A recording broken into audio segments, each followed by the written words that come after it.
تو کہنے لگے بڑی بات ہے جنید صاحب، کہنے لگے آپ اجازت ہے؟ میں نے کہا تھوڑا سا وقت اور ہاں. تو وہ میں نے کہا کہ بند کرو یہ لفافہ، تو جاؤ راجہ نیاز کو سرو کرو. 7-10 روپے بھی واپس دیے؟ نہیں وہ تو رکھے نا، وہ تو انہوں نے کہا نا اے جی آفس میں جمع کرائے نا، اے جی آفس میں چیف سیکرٹری کو دیے کہ بھائی اے جی آفس میں جمع کراؤ، جمع کرائے اس بیت المال میں جمع کروا. بیت المال. تو وہ میں نے کہا کہ یہ جا کر سرو کرو. راجہ نیاز چیئرمین اجلاس بھی تھے، کھانے پینے کا وہاں سے ہوتا تھا انتظام. تو آپ کے اس انٹرویو کے بعد شاید ان کے ساتھ تعلقات ان کے بیٹوں کے ساتھ نہ ہوں، لیکن جو قصہ ہے انہیں پتا ہے. تو وہ راجہ نیاز صاحب، یہ جو پریزیڈنٹ ہاؤس ہے نا مظفر آباد، اس کے اوپر جسٹس بشارت صاحب کا مکان ہے، وہاں دفتر تھا اجلاس کا جلال آباد کے ساتھ. تو انہوں جا کر جو وہ میٹنگ کر رہے تھے تو وہ سرو کیا، لفافہ رسید لی، واپس آ کر مجھے دکھائی. تو میں نے چیف سیکرٹری صاحب اب آپ فارغ، اب آپ جائے. تو کرپشن کرنے والے لوگوں کے ساتھ آپ نے یہ سلوک کیا؟ جی. ابھی جب میں گھر پہنچا، کوئی میں پھر دفتر سے اٹھ کر چلا ہے، تو مجھے سردار کیوں صاحب کا 1 گھنٹے کے بعد ٹیلی فون آیا. وہ گھر تھے، وہ پریزیڈنٹ تھے. یہ کیا ہوا؟ میں نے کہا جی کیا کہ نہیں، یہ مظفر آباد میں بڑی ہے، لوگوں نے افواہ پھیلائی ہوئی ہے کہ راجہ نیاز فارغ ہو گیا. میں نے کہا جی افواہ نہیں ہے، بڑی سمجھے. میں نے کہا سے بات ٹھیک کہتے ہیں جی، افواہ نہیں ہے. کہنے لگے کہ کیا کہہ رہے ہو؟ میں نے کہا جی بس وہ کہ یہ کس طرح ہوا. میں نے کہا جی آئیں گے آپ تو بتاؤں گا کہ کس طرح ہوا. تو بعد میں انہوں نے مجھے بڑا پریشرائز کیا کہ یہ آرڈر میں واپس لوں. میں نے کہا جی آپ اگر حکم کریں گے تو میں وزارت عظمیٰ چھوڑ کر چلا جاؤں گا. اگر سردار عبدالقیوم خان صاحب، جیسا کہ آپ بتا رہے ہیں کہ ان کی سب سے پہلی ترجیح تھی اسلام اور اس کے بعد کشمیر، تو پھر یہ بدیانت اور راشی آفیسرز کو پروٹیکٹ کیوں کر رہے تھے؟ وہ خود بھی لے لیتے تھے، کبھی خود بھی لے لیتے تھے. ہاں. وہ میں نے کہا کہنے لگے ہم اسلام پر خرچ کرتے ہیں. رشوت لے کے اسلام پہ خرچ کرتے ہیں؟ ہاں لیا. کون سی اپنی ذات پر کرتے؟ تو اس پہ آپ نے اصولی اختلاف نہیں کیا ان سے؟ اصولی اختلاف نہیں کیا؟ کرتا تھا، ہمیشہ کرتا تھا. تو یہی اختلاف اسی لیے میں نے کہا جی یہ کہنے لگے یار کون سا تمور میں ہم جو ہے نا وہ، بلکہ اس پیسے کا کہنے لگے کہ وہ میرے لیے لایا تھا، میرے لیے لایا تھا. میں چونکہ دفتر چھوڑ کر چلا آیا تھا، تو اب رستے میں چلتے ہوئے تمہارا دفتر آ گیا تو تجھے دے گیا. میں نے کہا جی وہ کیا تھا، ان کو دے دیں تو میں نہ یہ بات کرتا. تو گویا اس کا مطلب ہے اختلاف کی خلیج ڈے 1 سے آپ کے درمیان یہ بھی تھی؟ سردار کیوں صاحب کے اور کئی چیزوں میں تھے. مثلا یہ ہے کہ وہ حکومت میں شیئر کرتے تھے، بیٹے کو، بھائی کو، فلاں کو، دوست کو، احباب کو. باوجود اس کے کہ حکومت میں آفس چیئر وہ سنبھال نہیں سکتے تھے. نہیں وہ قانون ہی نہیں ہے، آئین ہی نہیں ہے. بلکہ دیکھیں کہ مجھے کئی لوگوں نے کہا جی مل جل کر کرنا. میں نے کہا مل جل کر، وہ پریزیڈنٹ ہے، میں پرائم منسٹر ہوں. مل جل کر. ایک دفعہ یہ چیف جسٹس راجہ خورشید ہیں، وہ مجھے کہنے لگے. میں نے کہا یار بات سنو کہ تو میرا دوست ہے، آج کل تو خیر رشتہ داری بھی ہے. میں نے کہا تو میرا دوست ہے، چیف جسٹس ہے، تمہارا کیا خیال ہے میں پرائم منسٹر ہوں، تو یہ بنانے میں میرا ہاتھ ہے، آئینی طور پر بھی، قانونی طور پر بھی بنانے میں، چیف جسٹس کو بنانے میں پرائم منسٹر کا ہاتھ ہے. لیکن کیا میں کسی فائل تیری منگوا کر خود فیصلہ کروں؟ کیا میں کسی کو پھانسی دے سکتا ہوں؟ کہنے لگے نہیں. میں نے کہا کسی پھانسی کی سزا معاف کر سکتا ہوں؟ کہنے لگا نو. میں نے کہا یہی بات ہے. ہاں میں نے کہا کہ چلو تم میرے دوست ہو، میں کل دفتر نہیں آؤں گا، تم آ جانا، میں اعتراض بھی نہیں ہے، آ کر تم پرائم منسٹر کا کام کرنا. اس کو کہتے یہ کس طرح ہو سکتا ہے؟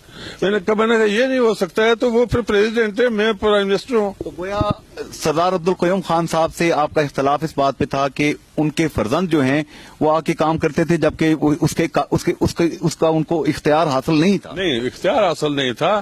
ان کے دستخط ان کا بیٹا سردار عبدالقیوم خان کی جگہ دستخط کر دیتا تھا. ایسا بھی کرتے تھے؟ ہاں ایسا بھی اگر راجہ نثار آیا آپ کی موجودگی میں، وزیر بلدیات ہے، تو میں ان سے گواہی دلوں گا، ہینڈ رائٹنگ ایکسپرٹ سے جو ہے نا دستخط چیک کرائے. آپ کہہ رہی ہیں کہ سردار عبدالقیوم خان صاحب کے فرزند سردار عتیق خان صاحب، جو کہ مسلم کانفرنس کے آج کل کے صدر ہیں، وہ اپنے والد صاحب کے جعلی دستخط کر دیتے تھے؟ جعلی دستخط اور جعلی دستخط کے خط شات نہیں، حکومت کے احکامات پر دو ملازموں کا جھگڑا ہوا، ایک اشفاق نامی ہے، ایک اشفاق میرپور میں ہی ہے، وہ ہے دلی برادری کا، ریٹائر ہو گیا، ایک اشفاق ہے کرنل انعام الاق کا بھتیجا یا کیا، دونوں کے دونوں آرڈر لیے ہوئے پھرے، ایک کہ میں نے میری پوسٹنگ آپ جگہ مجھے پتہ نہیں، یہ راجہ نثار وزیر بلدیات تھے، تو جھگڑا ہوا، تو میں نے کہا وہ کیوں جھگڑتے ہیں، یہ کیا بات ہے، تو دونوں کے پاس آرڈر، ایک جعلی آرڈر اس نے بنے ہوا، تو راجہ، اور پھر بات یہ ہے کہ راجہ نثار لے کر، میری برائی یہ ہے کہ میں صاف بات کرتا ہوں، راجہ نثار لے کر گیا سردار قیوم صاحب کے پاس کہ یہ دستخط اس طرح ہے، کہنے لگا یار چھوڑو بھول جاؤ، اس طرح کام آسان ہو جاتا ہے، دونوں کو رکھ لیں، ہاں اس طرح کام آسان ہو جاتا ہے۔ چلیں ابھی چونکہ سر آپ کی دستخط کرنے سے کام ہلکا ہو جاتا ہے، کام آسان ہو جاتا ہے۔ سردار قیوم صاحب نے یہ کہا بقول سردار سکندر یاد خان صاحب کہ میرے دستخط، سردار قیوم صاحب نے کہا وزیر اعظم ہاؤس میں، میرے دستخط اگر عتیق خان صاحب کر دیتے ہیں ان کے بیٹے تو کام آسان ہو جاتا ہے، یہ ان کا کہنا ہے، مجھے حیرانگی ہو رہی ہے۔ چلیں سر، آج پارلیمانی پارٹی، ایک بات تھوڑی سی، یہ کرپشن کے چونکہ آتے ہیں نا کہ یہ میں کرپشن کا، میرا احتساب ہوا 2.5 سال مجھ پر کیس چلا، ایاز خان نے چلایا منسٹری کے وقت، 35 الزامات مجھ پر لگے، 35۔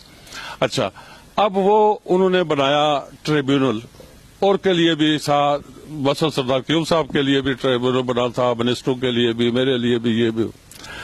اس ٹریبیونل تھا خواجہ عزیز الدین جو ہے نا، وہ اس کے تھے سربراہ، اور ایک ممتاز، بلکہ رشید پہلے یہ جو ریٹائر ہوا اب میرا داماد ہے، پہلے وہ ممبر تھا، بعد میں میں نے اسے کہا کہ بھئی آپ الگ ہو جائیں چونکہ میرا آپ رشتہ داری ہو گئی ہے، تو ایک ممتاز نامی حکومت نے جو ہے نا وہ لگایا، تو یہ ٹریبیونل بنا 2 ممبروں کا، تو میرا احتساب 35 الزامات، کیا بنا اس کا میں سناتا ہوں نا آپ کو، 35 میں سے 34 میں کلیئر ہوا، ایک رہ گیا پیچھے، ایک رہ گیا بھی، اور بڑے بڑے سنگین الزامات تھے کہ اس نے دربار جو ہے نا وہ لوگوں کے حوالے کر دیا، اس نے تحصیلدار کی بلڈنگ حوالے کر دی، پیسوں کا نہیں تھا، تو آخر انہوں نے اس الزام پر مجھے جو ہے نا وہ 7 سال کے لیے نااہل کیا، کس الزام پہ؟